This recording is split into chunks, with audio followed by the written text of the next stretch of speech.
बिस्मिल्लाहिर्रहमानिर्रहीम। Dear CSS PMS aspirants, अस्सलाम वालेकुम। आज का लेक्चर 3A जिसका main title process of nature है, और इस लेक्चर में हम बात करेंगे solar eclipses, lunar eclipses, rotation and revolution के बारे में। डियर एस्पायरेंट्स, GSA की इस लेक्चर सीरीज़ के अंदर इससे पहले 3 लेक्चर हो चुके हैं। फर्स्ट लेक्चर हमने इंट्रोडक्शन पे बात की कि CSS के अंदर GSA क्या है। लेक्चर 2A और लेक्चर 2B में हमने फिज़िकल साइंसेस के पहले main topic constituents and structure पे बात की। उसके मल्टीपल टॉपिक्स को हमने डिस्कस किया। आप ये लेक्चर्स प्लेलिस्ट में जाके देख सकते हैं। आज के इस लेक्चर को हम प्रोसेस ऑफ नेचर को हम कवर करने जा रहे हैं, और एक आउटलाइन आपके सामने है जिसका जिक्र मैंने आपसे किया। So let's start the lecture of today. Dear students, हम बात कर रहे हैं इक्लिप्सिस की, और सबसे पहली बात solar Eclipse. A solar eclipse occurs when the moon passes between Earth and the sun, thereby obscuring the view of the sun from a small part of Earth totally or partially।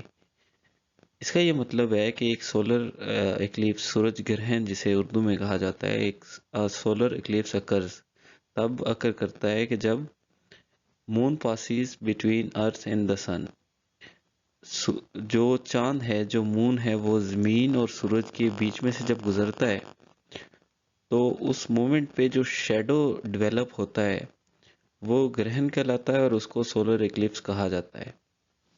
मैं इस चीज़ को दोबारा repeat करूँगा। Solar Eclipse only occur during a new moon phase, usually about twice a year, when the moon aligns itself in such a way that it eclipses the sun, according to NASA. Solar eclipses are one of the nature's most spectacular event। इसको कुदरत का यानी आप कह सकते हैं कि एक मेजर इवेंट है, और हर साल ये देखने में मिलता है। अब हम बात करें सोलर इक्लिप्सिस की टाइप क्या होती हैं। तो डियर स्टूडेंट्स, एग्ज़ाम के अंदर आपने ये याद रखना है कि इसकी कौन सी टाइप्स हैं, और इसकी फर्दर जो एक डिटेल्ड यानी किस टाइप में किस तरह का शेडो होता है वो भी आपने चीज़ें सही से याद रखनी है। तो फर्स्टली ओवरव्यू के अंदर 4 टाइप का ये एक जो है सोलर इक्लिप्स होता है। First type is total solar eclipse, second type is partial solar eclipse, third type is annular solar eclipse, and fourth type is hybrid solar eclipse। So students, आप यहाँ पे भी पिक्चर से भी इसको विजुअलाइज कर सकते हैं, आपके सामने है। ये पार्शियल हो गया, हाइब्रिड, एन्यूलर और टोटल। टोटल सोलर इक्लिप्स जो है उसमें क्या होता है, the sun is fully obscured by the moon। जो सूरज है जिसकी रोशनी ज़मीन पर पहुंच रही होती है वो टोटली ब्लॉक हो जाती है। किससे ब्लॉक होती है? मून की मूवमेंट की वजह से। सो ये आप देख सकते हैं, इसमें टोटल जो है सोलर इक्लिप्स यहाँ पे मौजूद है। इसको डिटेल हम आगे भी डिस्कस करेंगे। पार्शियल इक्लिप्स में क्या होता है कि the moon does not fully block the sun, so only a portion of the sun is obscured। जबकि थर्ड में the moon is center in front of the sun but does not cover the entirely of the surface. तो इसको भी आप देख सकते हैं कि ये कवर कर रहा है, लेकिन 100% कवर नहीं कर रहा, बल्कि इसकी जो कॉर्नर्स हैं, जो कैजेस हैं, वहां से रोशनी आ रही होती है। Fourth, hybrid solar Eclipse. ये बड़ा एक रेयर किस्म का सोलर इक्लिप्स होता है, और इसको कहा जाता है कि is a combination of total and annular eclipse and is produced when the moon's shadow moves across the earth. तो इसको डिटेल हम आगे जाके भी देखेंगे। तो let's move to the next slide. Dear students, अब हम बात करते हैं इसकी टाइप्स की, और इसमें सबसे पहला पार्ट सोलर इक्लिप्स आपके सामने है। टोटल सोलर इक्लिप्स में सबसे इम्पोर्टेंट बात ये कि total solar eclipse are a happy accident of nature. अब ये जो टोटल है, जो फुल इक्लिप्स है, सोलर इक्लिप्स है, ये एक हैप्पी एक्सीडेंट ऑफ नेचर क्या है, इसको हम समझेंगे बाद में कि इसकी डेफिनेशन क्या है, इसमें कितना पोर्शन जो है वो शेडिड होता है, कितने पोर्शन पे जो है एक्लिप्स होता है। लेकिन ये एक जो हैप्पी एक्सीडेंट ऑफ नेचर है इसको देखते हैं। सन का यहाँ पे है जी कि टोटल डायमीटर कितना है 864,000 माइल, जबकि मून का बताया जा रहा है कि 2160 माइल है, जो कि 400 टाइम्स किससे सन किससे बड़ा है मून से, कितना टाइम्स 400 टाइम्स।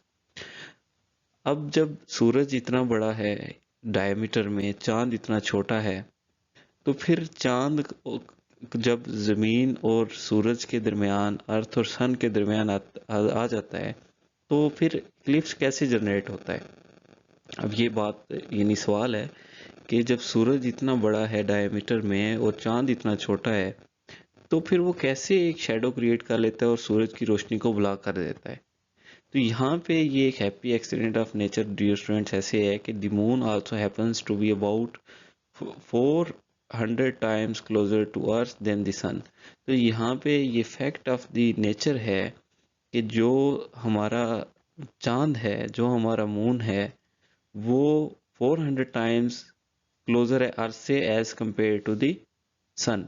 तो जब ये एक तरफ तो वो सूरज से 400 गुना छोटा है, लेकिन दूसरी तरफ वो 400 गुना जमीन के करीब तर है एज कंपेयर टू सन। तो ये एक इंटरेस्टिंग फैक्ट है जिसको आपने मद्देनजर रखना है, जो कि एक आपके लिए एक इंटरेस्ट भी बिल्ड करेगा इस टॉपिक के अंदर, और वैसे भी एक अंडरस्टैंडिंग भी डेवलप करेगा। तो इसके रिजल्ट में क्या होता है, जो चीज़ मैं आपको ऑलरेडी बता चुका हूँ कि इस मून के छोटे साइज में होने के बावजूद एक जो है वो इक्लिप्स क्रिएट हो सकता है, जब जब वो चांद, जब जब वो मून अर्थ और सन के दरमियान में आएगा, तो फिर एक टोटल सोलर इक्लिप्स क्रिएट हो जाएगा। On average, a total eclipse occurs somewhere on Earth about every 18 months. तो टोटल इक्लिप्स जो है पूरी अर्थ पे हर जो है वो 18 मंथ में कहीं ना कहीं जो है वो अकर होता है। अच्छा, यहाँ पे जब ये शेडो, जब ये ग्रहण, जब ये इक्लिप्स एक इमर्ज होता है, तो उसमें दो तरह का शेडो होता है, the umbra and the penumbra. The umbra is that part of the shadow where all sunlight is blocked out। यानी ये वो एक ऐसा पॉइंट है कि जहाँ पे सूरज की आने वाली पूरी रोशनी जो है वो ब्लॉक हो जाती है। तो इसको आप कह सकते हैं कि यानी गहरी तारीकी छा जाती है। ठीक है जी, सनलाइट इज ब्लॉक्ड आउट। और जबकि दूसरी जो पार्ट है जिसको मैंने कहा कि पेनुम्ब्रा, तो ये एक लाइटर है, जिसमें यानी आप कह सकते हैं कि अंधेरा तो हो रहा है लेकिन वो एक लाइटर शेडो है। तो ये दो टाइप के शेडोज होते हैं जब टोटल सोलर इक्लिप्स इमर्ज होता है। अब हम बात करते हैं इसकी दूसरी टाइप की, जो कि है पार्शियल सोलर इक्लिप्स। अब partial solar eclipse occurs when only the penumbra passes over you। एक पार्शियल शेडो जो है वो एक इमर्ज होता है, और in this cases a part of sun always remains in view during the eclipse. तो इसमें एक जो सूरज का खास पार्ट है उस पर कोई इफेक्ट नहीं होता। चांद यानी एक कह सकते हैं कि मून जो है वो एक साइड से आप इस इक्लिप्स को क्रिएट करता है और सूरज की रोशनी को, सनलाइट को ब्लॉक करता है। और एक पेनुम्ब्रा जो है वो एक पार्शियल शेडो जो है वो क्रिएट होता है, लेकिन एट द सेम टाइम उसका जो है जो जो लाइट है, जो सन की रोशनी है, वो एट द सेम टाइम ज़मीन पे पहुंच रही होती है और जस्ट एक पार्शियल शेडो क्रिएट होता है। तो इसको फिर इस पार्शियल शेडो को जब at the same time shadow भी होता है और रोशनी जो है वो जो रेज हैं वो पहुंच भी रही होती हैं, तो इसको पार्शियल सोलर इक्लिप्स कहा जाता है। ये हमारा पॉइंट नंबर 2 क्लियर हो गया। अब पॉइंट नंबर 3 की हम बात कर रहे हैं, तो ये है कि annular solar Eclipse. An annular solar eclipse occurs when the moon passes directly between the sun and earth, but does not completely cover the sun's disk. Instead, it covers most of the sun, leaving its outer edge visible as a bright ring or annulus around the darkened moon। तो यहाँ पे एक picture से भी आपको ये चीज़ वाज़ेह हो रही है। ये हमारा सन है, ये मून है, और ये अर्थ है। ये हमने पार्शियल देख लिया कैसा होता है। अब यहाँ पे ये है कि जब इस टाइप ऑफ इक्लिप्स के अंदर सूरज की जो रेज हैं वो इस डायरेक्शन में आ रही हैं। यहाँ पे चांद इसको ब्लॉक कर रहा है, लेकिन क्या है कि इसकी कुछ शेडोज, इसकी कुछ रोशनी, इसकी कुछ रेज मून के साइड से होके, इस रीजन से होके अर्थ की तरफ आ रही हैं। तो इससे क्या होता है कि जो अर्थ के अंदर जो एक देखने वाला एक व्यू नजर आता है, जो विजुअल होता है, उसमें क्या होता है कि जो मिड है वहां पे तो ये ब्लॉक है, टोटली ब्लैक है, लेकिन जो इसका कॉर्नर है वो एक फायर वॉल की तरह, फायर रिंग की तरह आपको होता नजर आएगा। तो ये इस टाइप का एन्युलर सोलर इक्लिप्स होता है। ये एक व्यू आपके सामने है, एक पार्शल, ये वाला पार्शल और ये वाला एन्युलर इक्लिप्स 2012 में जो पेरिस में है। यहाँ पे आप देख सकते हैं कि इस तरह से ये स्पेसिफिकली जो क्लोज्ड व्यू है इसमें शेडोज वाजे हैं, और यहाँ पे आप देख सकते हैं कि पार्शल यहाँ पे वॉल हुआ है। अब हम बात करते हैं इसकी 4 टाइप की, जो कि हाइब्रिड सोलर इक्लिप्स है। Hybrid eclipse is a rare type of solar eclipse that changes its appearance as the moon's shadow moves across the earth's surface. इसको डिटेल मैंने नोट्स के अंदर भी शामिल किया, वहां से भी आप देख सकते हैं। बहरहाल यहाँ पे आपकी बात समझनी कि ये इस टाइप का सोलर इक्लिप्स है जो कि टाइम के साथ चेंज होता है। अपनी एक हमने टाइप देख ली थी टोटल की, दूसरी हमने टाइप क्या देखी थी, पार्शल की। तो ये हाइब्रिड है। इसमें क्या होता है कि एट द सेम टाइम सूरज यहीं पे है, ज़मीन यहीं पे है, चांद जब जो है वो एक अपने ऑर्बिट में मूव कर रहा है, तो एट द सेम टाइम जब इस लोकेशन पे चांद मूव कर रहा था, मून मूव कर रहा था, तो उस वक़्त यहाँ पे जो शेडो क्रिएट हो रहा था वो कुछ इस तरह का था। जब ये अपने ऑर्बिट के दरमियान, ऑर्बिट से होते हुए मूव किया, तो इस पॉइंट पे इसकी शेडो की फॉर्म ये थी, और जब ये थर्ड पॉइंट पे आया तो यहाँ पे इसकी शेडो की फॉर्म ये थी। तो इस फॉर्म में जूं जूं ये जो मून है वो अपनी डायरेक्शन, अपनी लोकेशन तब्दील करता है, तब तब जो है वो टाइप ऑफ इक्लिप्स जो है वो चेंज होती जाती है। मैं अगेन इसको ड्रा करने की कोशिश करता हूँ ताकि आपको ये चीज़ मज़ीद क्लियर हो जाए। ये आप यहाँ से देख सकते हैं, ये इस टाइप का यहाँ पे इमर्ज हो रहा है। ये एक सेकंड टाइप है एट द सेम टाइम, यानी जब जो जो इसकी मूवमेंट होती गई है, तो यहाँ पे इस टाइप का है, जबकि इन बिटवीन जब ये इस लोकेशन पे है तो इसकी टाइप ये है। तो ये हाइब्रिड फॉर्म है।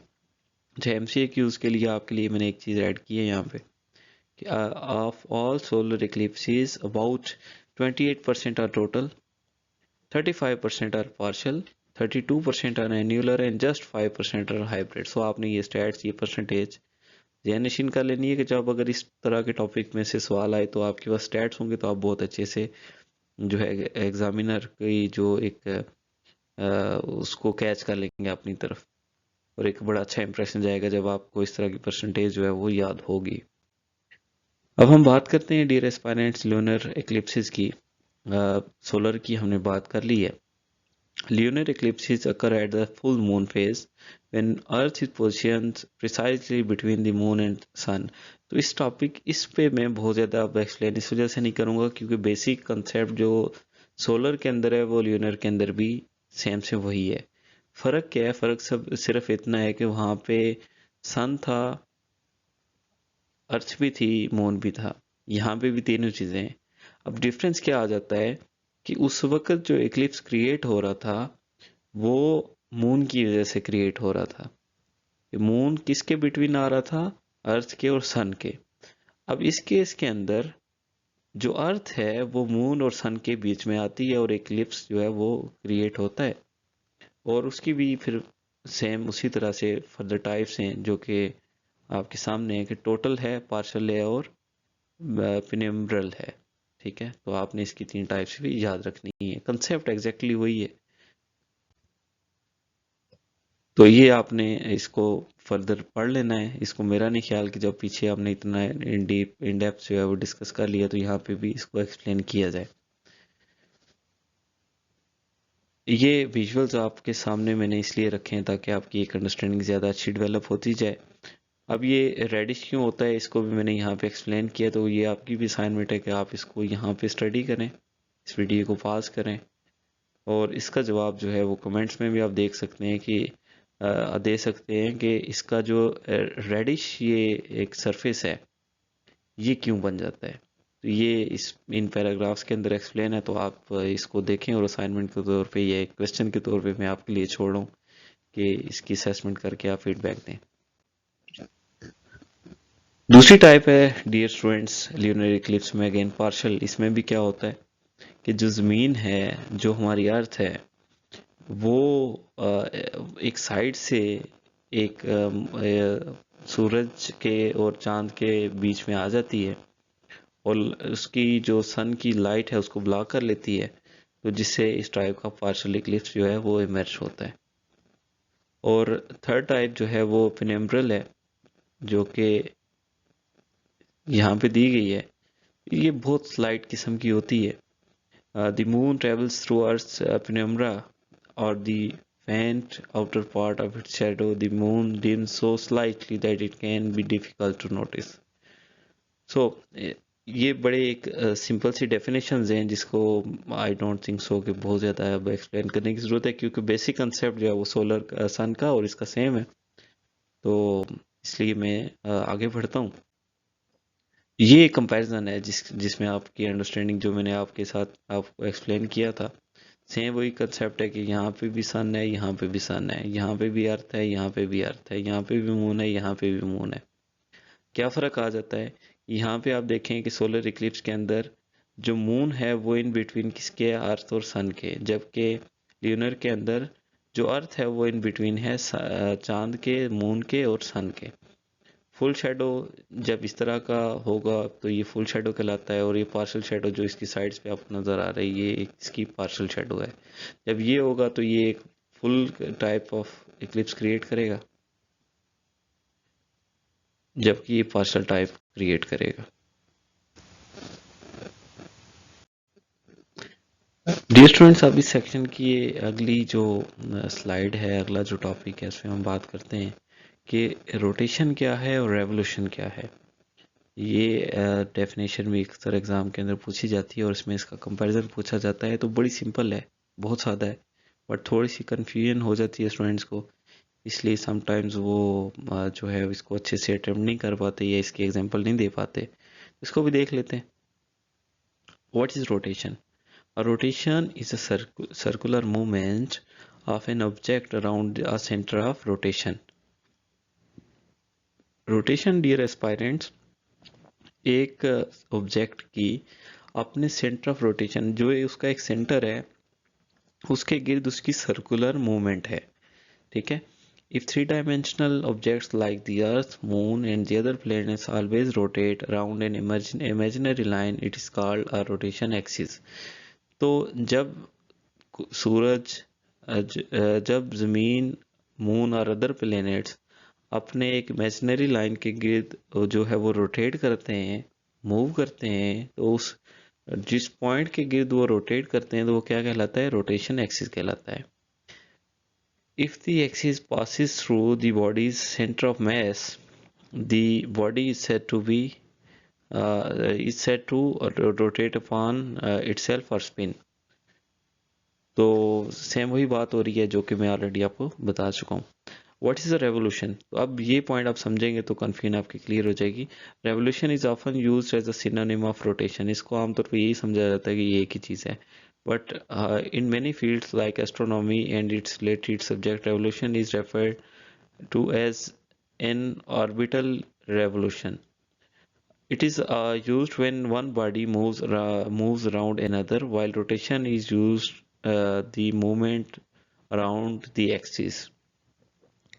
अच्छा, ये रेवोल्यूशन जो है डियर स्टूडेंट्स, रोटेशन हमने क्या बात की कि अपना मेन जो पॉइंट है, सेंट्रल पॉइंट है, उसके गिर्द चक्कर लगाने को रोटेशन कहा जाता है, जबकि रेवोल्यूशन एक ऑर्बिट के अंदर पूरे ऑब्जेक्ट के मूव करने को कहा जाता है। इसकी मिसाल ऐसी है कि हमारी ज़मीन है, इस एग्जांपल पे आप आ जाएं। ज़मीन है, रोटेशन क्या होती है कि ज़मीन अपने सेंट्रल पॉइंट के अंदर, मिसाल के तौर पर इस पॉइंट के अंदर इसी तरह से इस डायरेक्शन में मूव कर रही है, तो ये क्या कहलाई? रोटेशन कहलाई। ये रोटेशन 24 एक दिन में, यानी ये रोटेशन होती है और दिन से रात जो है वो हो जाती है इस रोटेशन के नतीजे में। जबकि रेवोल्यूशन क्या है कि जब एक ऑर्बिट पे एक तरफ एट द सेम टाइम ज़मीन अपने पॉइंट के गिर्द मूव कर रही है, जबकि दूसरे पॉइंट पे ज़मीन का एक ऑर्बिट है, जो हम ऑलरेडी यूनिवर्स के उस लेक्चर में डिस्कस कर चुके हैं, हर प्लेनेट का एक ऑर्बिट है, तो ये एट द सेम टाइम सूरज के गिर्द भी चक्कर लगा रही है। और ये राउंड इसका कंप्लीट होता है एक साल के अंदर, 365 दिनों के अंदर। और इन 365 दिनों में क्या होता है, सीज़न जो है वो बदलते हैं, मौसम बदलते हैं। तो ये पूरा जो राउंड है, पूरी मूवमेंट अपने ऑर्बिट के राउंड, ये क्या कहलाई? रेवोल्यूशन कहलाई। जबकि अपने मेन एक सेंट्रल पॉइंट के गिर्द रोटेट करना जो है वो रोटेशन कहलाया। तो ये इसकी एक बड़ी सादा सी समझने की बात है, और आई होप कि आप इसको समझ गए होंगे। So that's it for today dear students. आज के इस लेक्चर में मैंने बड़ी डिटेल्ड बात की सोलर इक्लिप्स की। और सोलर इक्लिप्स का अगर कंसेप्ट समझ आ जाए तो फिर ल्यूनर इक्लिप्स को समझना बहुत आसान है। और फिर इसके बाद मैंने आपसे बात की रोटेशन एंड रेवोल्यूशन की। तो आप इसको मज़ीद नोट्स के अंदर जाके भी पढ़ सकते हैं, देख सकते हैं। अगर कोई चीज़ समझ नहीं आती तो आप जो है वो इस अकेडमी के नंबर पे भी रब्ता कर सकते हैं, और कमेंट्स के अंदर भी आप बता सकते हैं। और आने वाले टॉपिक के अंदर हम वेदर वेरिएशंस और वेदर वेरिएबल्स पे बात करेंगे। और उस टॉपिक पे जब बात होगी तो ये हमारा मेन टॉपिक जो प्रोसेस ऑफ नेचर है, ये भी कंप्लीट हो जाएगा। सो आज के लिए बस इतना ही। अगर कोई क्वेश्चन हो तो एज आई मैंशनड कि आप इस नंबर पे आप मैसेज कर सकते हैं। कोई चीज़ आपको समझ ना आई हो, कोई रिकमेंडेशन हो, तो आप कह सकते हैं। इसके अलावा आप यूट्यूब पे जाके जो है वो चैनल भी सब्सक्राइब कर सकते हैं, ताकि फ्यूचर में आपके जो अदर सब्जेक्ट्स हैं उस पर भी वीडियोज़ आप तक टाइम टू टाइम पहुँचती रहे। अपना बहुत सा ख्याल रखें। Wish you good luck for the exams. अल्लाह हाफिज़।